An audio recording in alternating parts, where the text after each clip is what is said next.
He's a United States Navy veteran, search and rescue swimmer. He became a police officer, an undercover cop. Years of violence, trauma took its toll.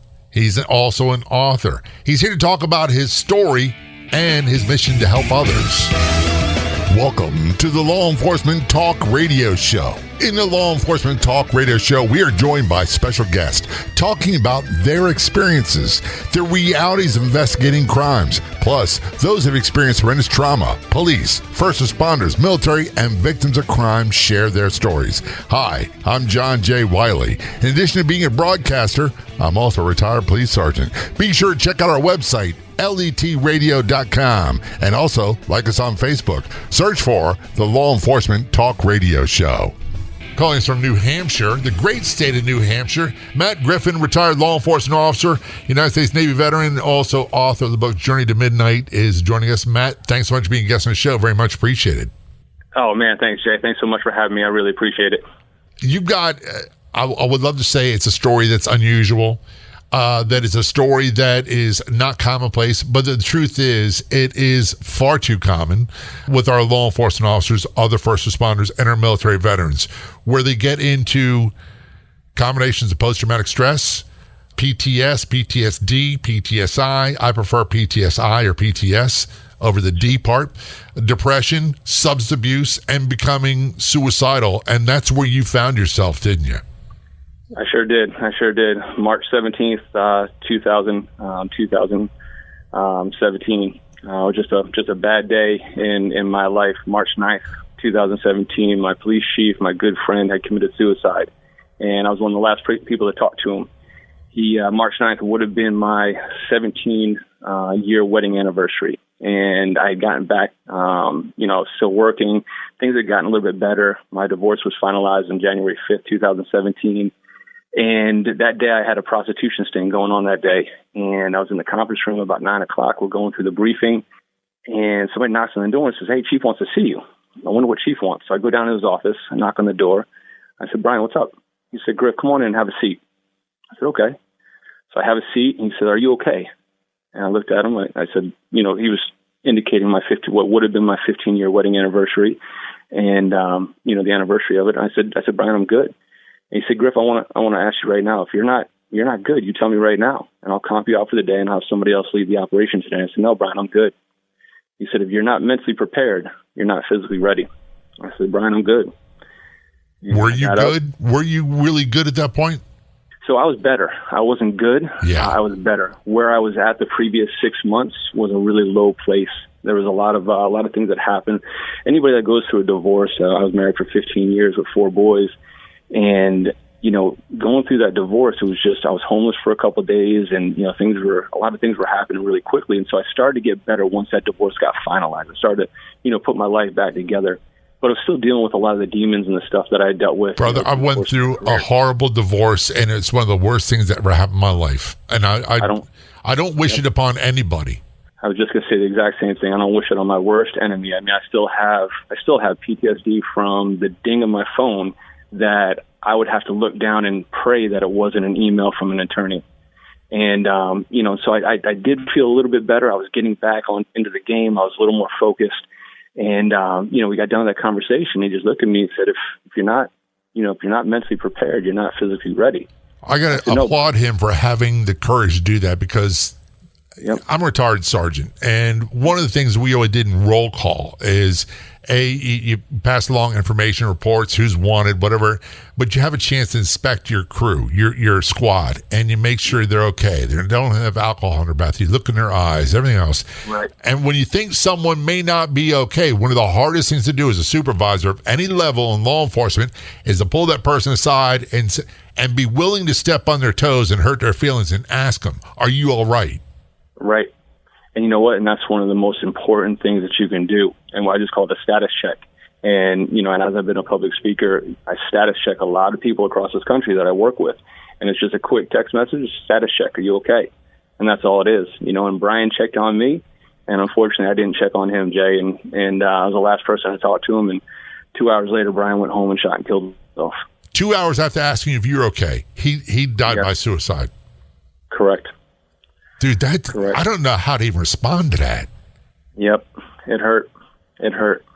And we just went through 9/11, and everybody remembers where they were at during 9/11. And I remember second by second, moment by moment that day, and then for me, Jay, it was one of those things. It's like, okay, now it's, how do I make peace with this? How do I move forward from this? He checks on me, but I didn't check on him. And, and as we move forward, I just, through the next 10 days, I just went to a dark place, started thinking about my life and the things that I had. And, I was this golden boy, undercover cop, and had all these accolades and everything else. But at the base of it, who was I? Who was Matt Griffin? And that was the biggest thing that I struggled with from the time that I was 14 years old. I got a scholarship to play lacrosse at this prestigious private high school, and then the Navy and the undercover world. Who was Matt Griffin? And, on March 17th, I sat in my Yukon and I wrote my suicide note, and I was gonna join Brian. Obviously something happened because you're here talking about it. And I'm not going to say you didn't intend to do it. You didn't fully intend to, because I wasn't there and I don't know your mindset. But so many people have chosen a full-time, permanent solution to temporary problems. Yeah. And you were confronted with that, and you made a decision to check out. I did. And, one of the things that really, started for me that made sense was Brian wasn't committing suicide. What my depression and what the PTSD in my head started to convince me was that this was a sacrifice. He was sacrificing himself so other people were going to be happy. And that was the lie that my brain was telling me about Brian. And so in turn, I needed to sacrifice myself as well. And so on March 17th, 2017, I sat in my Yukon and I wrote my suicide note. And I'm a big music guy. And so I started listening to all the different songs from my life, if that makes sense. Just songs that just reminded me of certain things. You're going to make me start crying right now, because I'm thinking of certain songs that remind me of my teenage years. Yep. And I call it the Journey to Midnight playlist. And I just started going through all those songs. And I had my gun right next to me and the suicide note right there. And I remember thinking about whose mind, which police officer's mind was I going to be burned into, And I put my phone on Do Not Disturb, and the Journey to Midnight. So I was going to commit suicide at midnight at 00:00. And just the military in me and, the police department in me, like, there's just something that felt right for me about that time. And at about 10:45, my phone rang. And I put it on Do Not Disturb. But I didn't know at that time in 2017, if you called twice, it would ring through. And so a good friend of mine, lieutenant over at the police department where I was working, and one of my best friends, rings through. And I picked it up, and he said, "Griff, so what are you doing?" I said, I got something I got to do." He said, why don't you come over and have a beer with me and just hang out? I said, "No, Ben." I said, I got something I got to take care of tonight.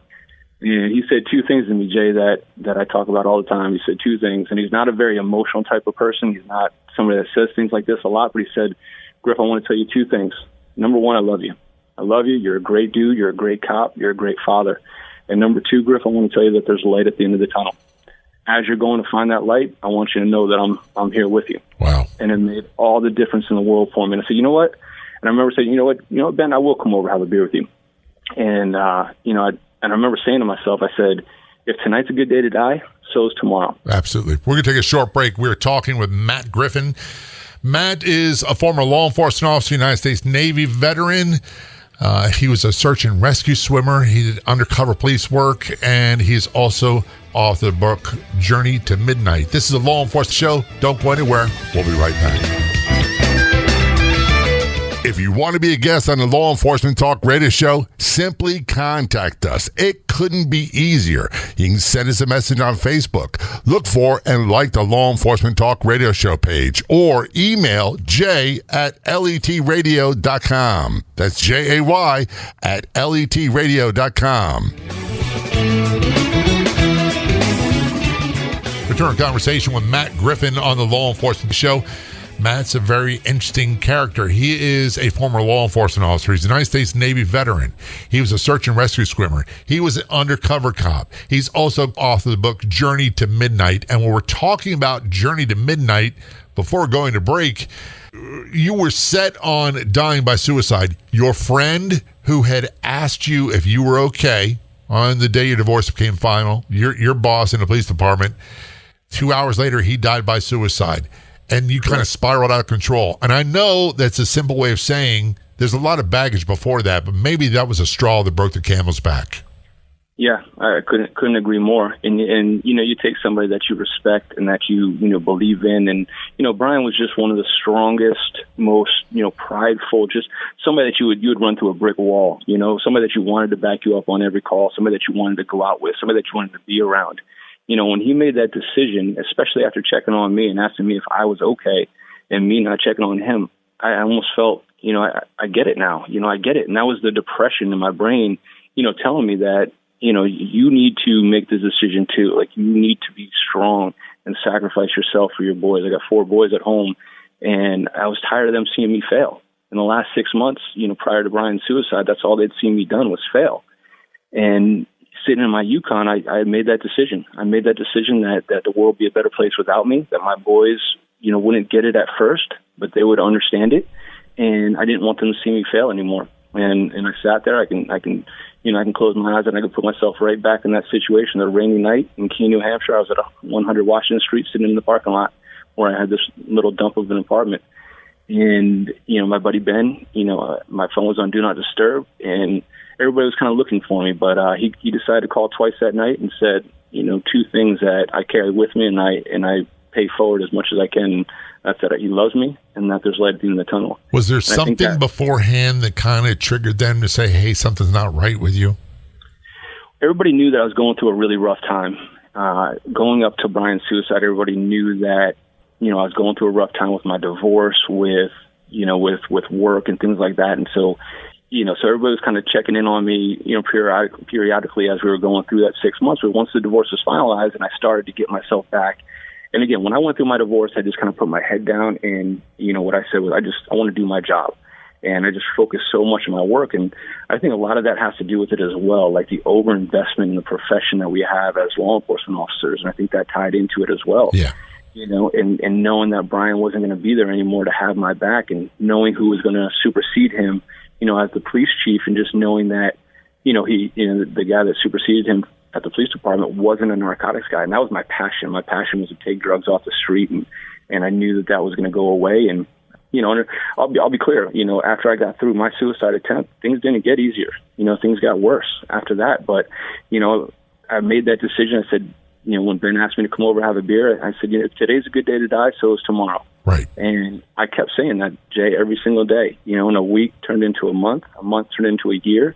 And eventually what I decided that I was going to do every day was just make one good decision for this day, whatever that meant, whether it was just going to the gym, whether it was I have something I need to get done today, not pushing it off, not procrastinating it, just one good decision per day. And I just kind of strung those good decisions. And the end of 2017, I decided that I didn't want to be, a police officer anymore, and I wanted to chase a dream. What was going on in your friend's mind that said, hey, I need to reach out and call this guy? And he got the Do Not Disturb first, but called again. Yeah, and so I interviewed him for the book, and we talk about this all the time. He said, a couple other officers that we're close with were calling him and saying, hey, have you seen Griff? Have you heard from Griff? It's Friday. Nobody's seen from him, and usually we all kind of get together at a certain place, and we'll have a beer or something like that, but nobody had heard from me for a couple of days. And so that was kind of the impetus of him giving me a quick phone call just to status check me. And he said it was about 10 o'clock. He had just put his kids down, and he was thinking about me. He cracked a beer, and he said, let me check on Griff. Let me see if he's okay. And he said, I called the first time, and it just went right to voicemail. And he said, I didn't leave a voicemail, so I wanted to leave a voicemail. And when he called back the second time, it went through. And he said, I picked up. He said, he was kind of shocked that I picked up. I'm glad he did that. And you let him know when you talked to him. I said, thanks for calling back. Because, again, we need to have, in this line of work, in law enforcement in particular, because that's where I come from, other first responders, I can't speak for them, but I know they talk about similarities. Military veterans, they many times they'll reach a spot where they are obviously not okay. And we have a choice where you say, you call it a spot check or status check, where we have to be willing to step on their toes and say, you don't look all right. And by the way, there's a time when I wasn't all right. And this is what I had to do to get better, to find a life I wanted. We need to do more of that. And I want you, again, thank him for doing that. One of the things that happens, Matt, is, and I'm just going back in my own experience, I call it the Sunday blues. And I know that is an understatement, but every now and then on Sundays in particular, when there's nothing going on and I'm not distracted by doing other things, I start thinking. And I go back to remorse, not being around my children. I go back to traumas I went through in police work, and the depression can come. I have to get busy. To change my thought process, I have to move a muscle. I have to go do something to get out of it. For many of us, it's, nonstop adrenaline. This is my identity. I'm a good guy because I do this, and there's this and this and this, and I did that. And all of a sudden, when that's gone, and like the marriage crumbles, you got two major heavy hits there. And sometimes the third one is substance abuse and or problems on a job. And when those three things collide, quite often the result is suicide. Right. Destructive behaviors, they just compound themselves. We had a standing joke. There was guys who came in the police department that were married. They were like choir boys, and then 3 years later, they're living in a basement with a stripper because they just totally self-destructed from. Yep. And it sounds contradictory, but the violence, the trauma, the adrenaline rush, eventually they got to find a rush to replace it. Right. And that's it. And the thing is that we train our law enforcement officers how to handle situations day in and day out. But what we don't do very well is train our law enforcement officers on the impact that's going to have on them both mentally and physically. And in turn, we check on you. We'll check on you. So you look at a shooting, right? We're very good in law enforcement to check on them for a week or two. But what we don't do is check on them at the 6-month anniversary or the 1-year anniversary of that shooting or the 1-year anniversary of, a divorce or whatever it is. And so that's what's really got to change, is that if we're going to change the culture surrounding the stigma that we put into law enforcement, it's got to come with the community. It's got to come with the ability, just like you said, we're stepping on your toes because we love you and we care about you. We want to make sure that you're okay. And we're here for you. It's not just a status check, but it's that you can pick up this phone. You can come over to my house at any time, day or night, and we're going to talk. I come from an era where we didn't have critical incidents. We didn't have critical incident stress debriefing. We didn't have any stuff. And I believe as a profession, we've gotten much better at the big stuff, the big critical incidents. Where we tend to fall down is two areas. One is the everyday grind that just wears people down to almost nothing. And the other one you said is 6 months later, 9 months later, a year later, especially when things are starting to go south in their relationships and all the things that are important, they begin to change. We're talking with Matt Griffin. He is a former law enforcement officer, United States Navy veteran. And he was a search and rescue swimmer. He was undercover cop. He's also author of the book, Journey to Midnight. We're going to take a short break. We'll be right back. You can find us on Facebook. Look for and like the Law Enforcement Talk Radio Show Facebook page. And if you're on the Clubhouse drop-in audio chat app, be sure to look for me and follow me. My name's John, the letter J, Wiley, W-I-L-E-Y. You can also search for @LET Radio Show. That's John J. Wiley, W-I-L-E-Y, @LET Radio Show on the Clubhouse drop-in audio chat app. Return our conversation with Matt Griffin on the Law Enforcement Show, author of the book Journey to Midnight, former law enforcement officer, undercover cop, United States Navy veteran. He is a search and rescue swimmer, and I said author of the book Journey to Midnight. During your law enforcement career, what happens quite often, Matt, is we encounter lots and lots and lots of stuff. And one of the best analogies I was ever given is when you graduate from the academy, you're given a top-of-the-line, state-of-the-art backpack. And every call for service you go on, you pick up a pebble. It could be as small as a grain of sand. It could be a boulder. It could be these big incidents or small ones. And eventually there comes a point where that backpack becomes too full. And if you don't find a way to unload some of that, it breaks and you are devastated. Were there incidents in your career where you say you can look back and go, this is where I started the downhill slide? Yeah, 100%. So I started off my career down in Virginia Beach, Virginia. And like I said, I was in the military before that. I was a SAR swimmer. And I was on Christmas Eve of 2005, going into 2006. I was in patrol down in what's called the Lake Edwards neighborhood. And as I was driving by a house, I saw a buddy of mine from the Navy. So I pulled over. I'm like, Dave, how you doing? He's like, oh, Griff, I haven't seen you in so long. So I go in, we start, we chopped it up a little bit. We talked, and he said, oh, you got to meet Brittany and Ben Jr. And so I go inside, and Ben Jr. comes over to me, and I start talking to him. He said, hey, what are you doing on New Year's Eve? And I said, oh, man, I got to work. I said, I got to work until about 7 or 8. He said, well, why don't you come by and get you a plate? I got a whole bunch of people coming over. They'd love to see you, blah, blah, blah. I said, cool, Dave, sounds good. So on New Year's Eve, I was around the corner from his address, 7067 Hampshire Lane, and I was writing down plates on surveillance, and I heard the call come over the radio. Code Blue, 2.5-year-old Code Blue. And I remember saying to myself, Jay, I said, that's a really crappy call for New Year's Eve. And I sat there for about 25, 30, maybe 40 seconds, and then all of a sudden it dawned on me. 767 Hampshire Lane was Dave and Brittany's house, and that's Ben Jr. And so I drove my car right up onto the front lawn. I was a first responding officer. And as I got in, Brittany was screaming. And I couldn't make out what she was screaming, but she was screaming about Benny. And as we got in there, essentially what happened, Jay, was she had taken her 6-month-old and into the bathroom to take a shower and put on Willy Wonka and the Chocolate Factory. And so Benny was inside of his room watching Willy Wonka and the Chocolate Factory. And just like any 2.5-year-old, he climbs around. So he got onto the windowsill and he grabbed the blind cords and tried to swing from the windowsill onto his dresser. Windowsill or the window blinds was one of those circular little types of blinds, and it caught him around the neck.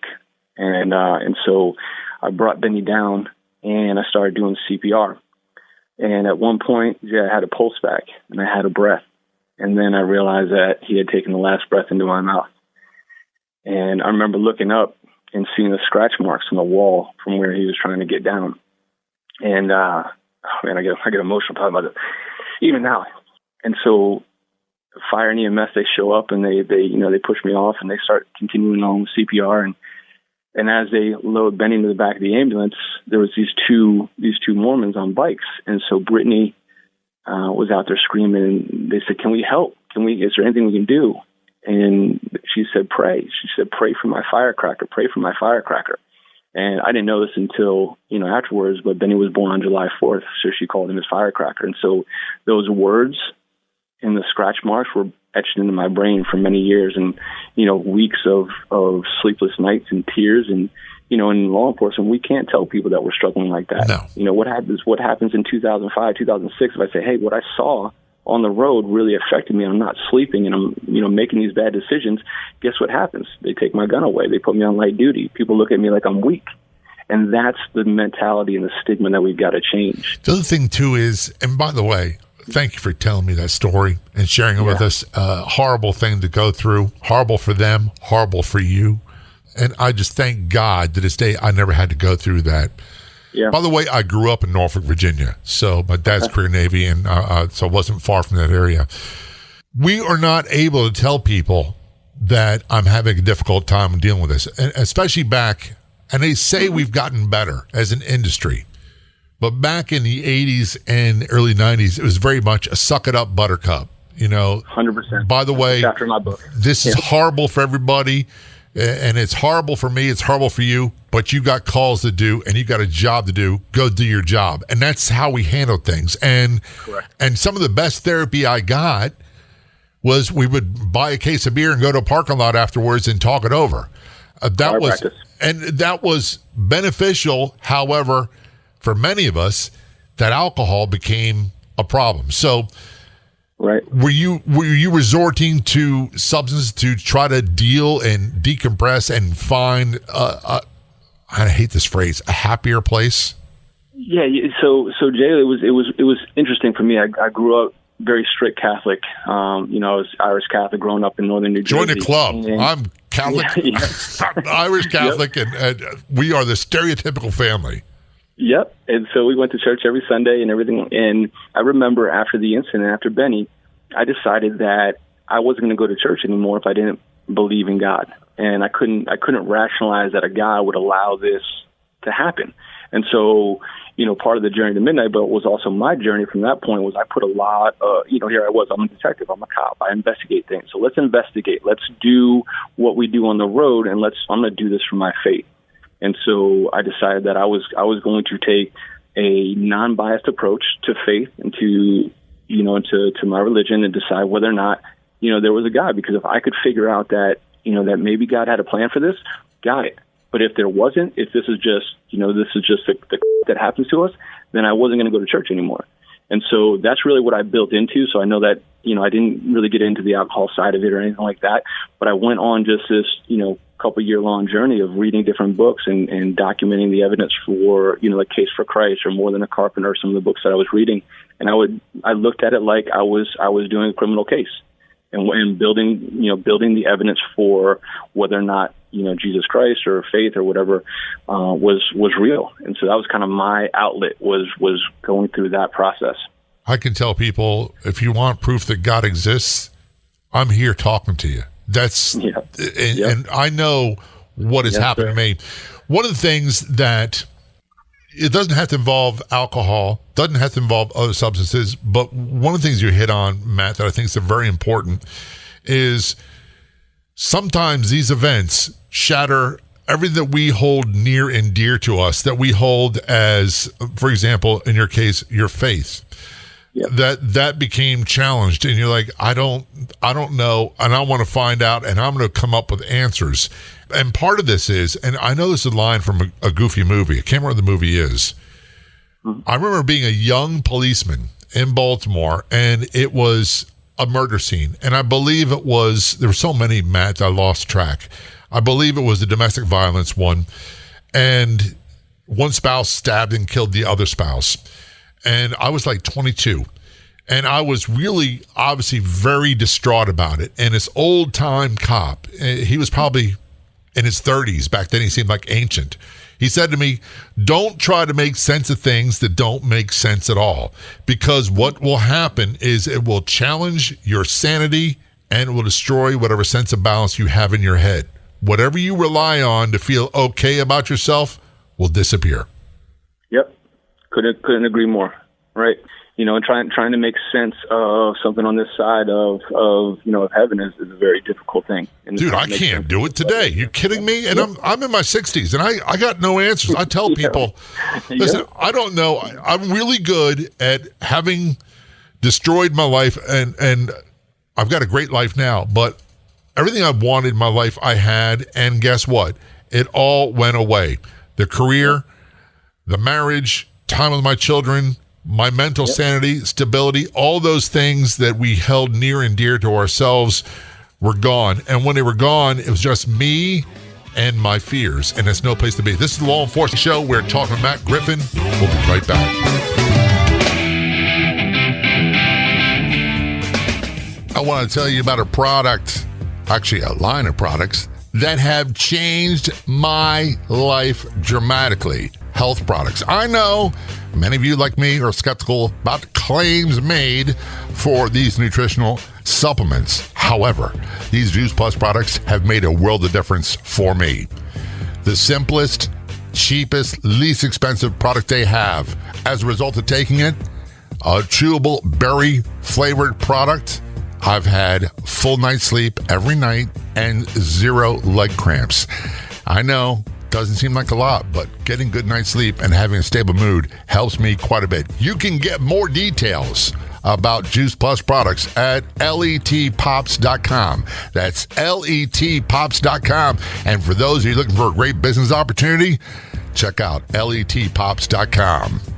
Discover the exciting world of podcasts at jefepods.com. From captivating stories to life advice and much more. There's a podcast for every interest and passion.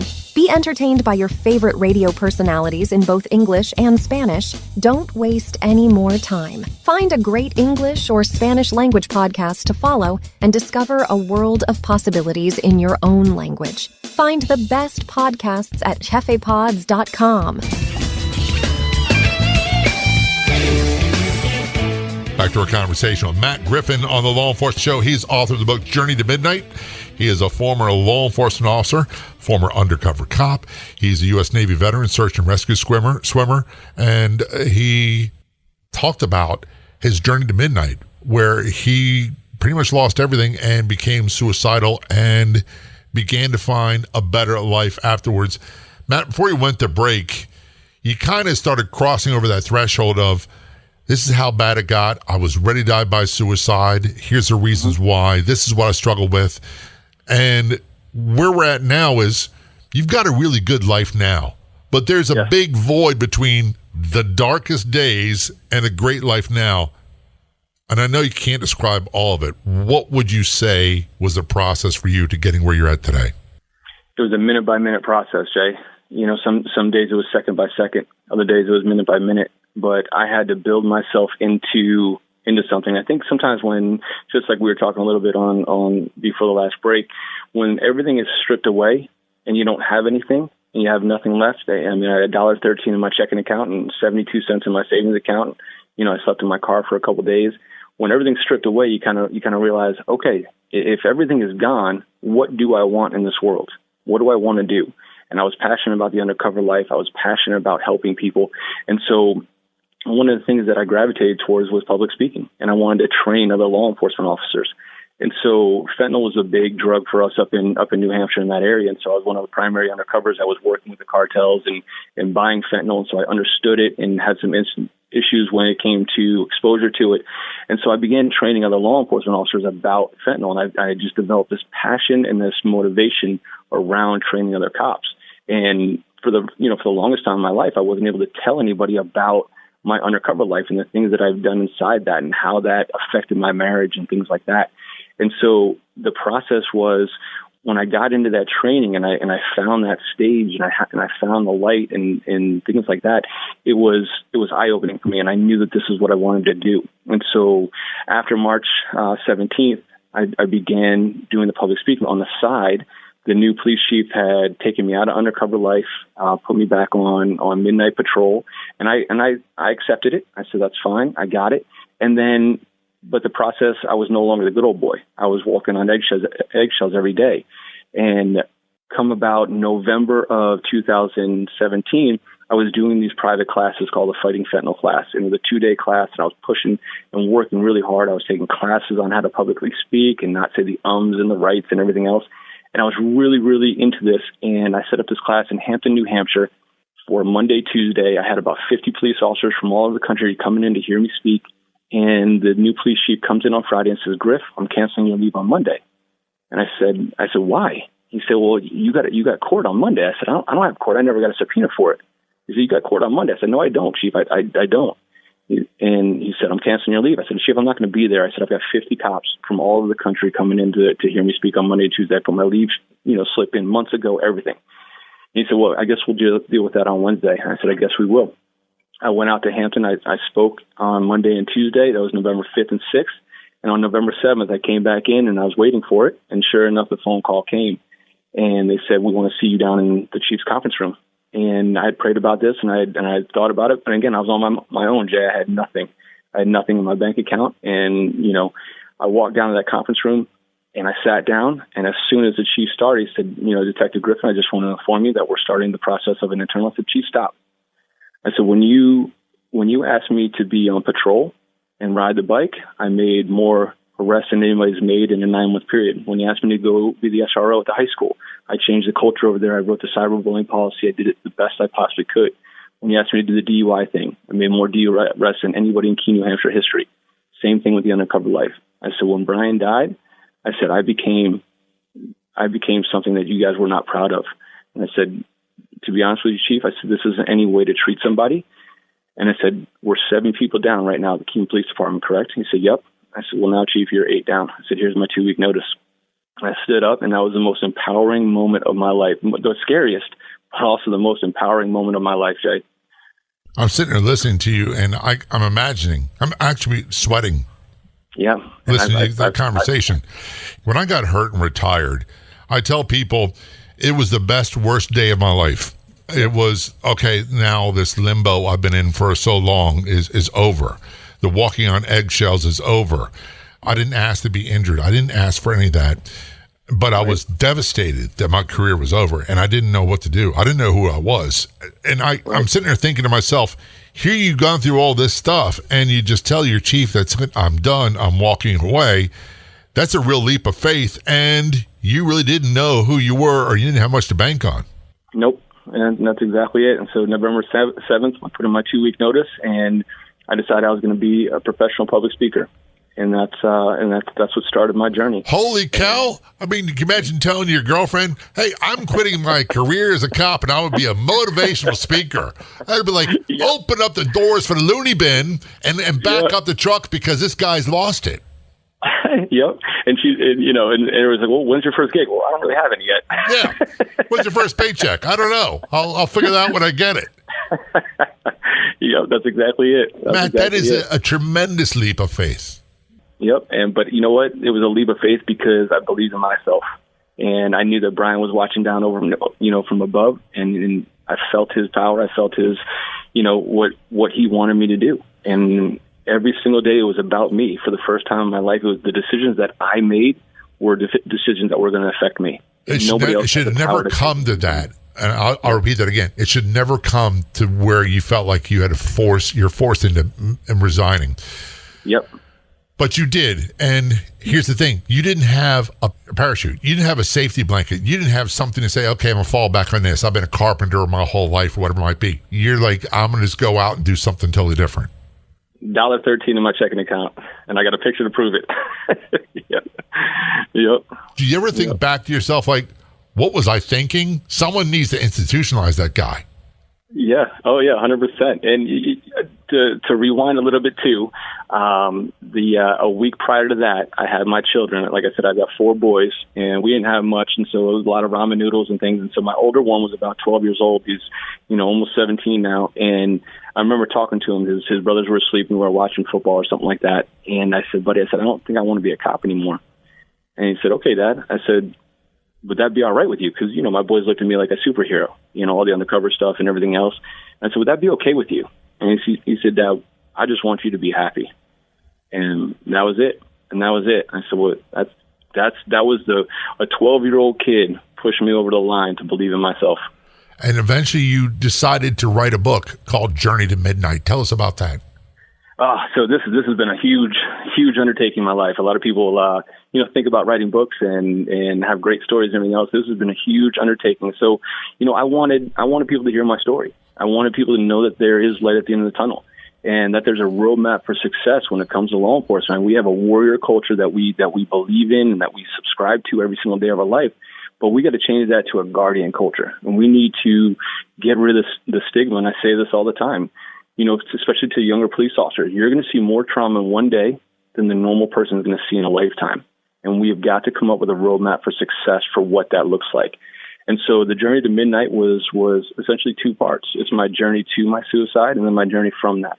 And, and all the money that I've spent on that book and the time and the tears and the laughs, if it helps one person, Jay, it was all worth it. If somebody out there reads that book and says, you know what, I was thinking about it, but there's light at the end of the tunnel, and I'm going to make it through another day, then every ounce of it was worth it.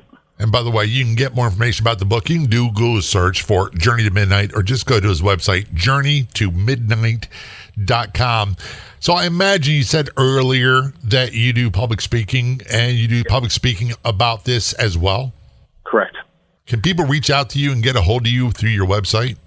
Yes, absolutely. A lot of times I'll talk to high school kids, to college kids, to younger police officers, to older police officers, to anybody that wants to listen about what life is and how, things are going to happen to us, but we have a decision that we make. And so there's a lot of things that happen in my life that really kind of scripted and prepared me for the decisions that I made later on, which is a lot of what the book goes into, from the way I grew up. I grew up, poor in New Jersey, and all the things that I thought were so terrible in my life were all preparing me for what I have now. Those horrible things turned out to be blessings. We're talking with Matt Griffin, former law enforcement officer, United States Navy veteran, search and rescue swimmer. His book's called Journey to Midnight. Matt, thanks so much for being a guest on the show. Very much appreciated. Jay, thank you so much for having me, pal. I really appreciate it. I'd like to thank our guests for coming on the Law Enforcement Talk radio show. The Law Enforcement Talk Radio Show is a nationally syndicated weekly radio show broadcast on numerous AM and FM radio stations across the country. We're always adding more affiliate stations. If you enjoyed the podcast version of the show, which is always free, please do me a favor and tell a friend or two or three. I'll be back in just a few days with another episode of the Law Enforcement Talk Radio Show and Podcast. Until then, this is John J. Wiley. See ya.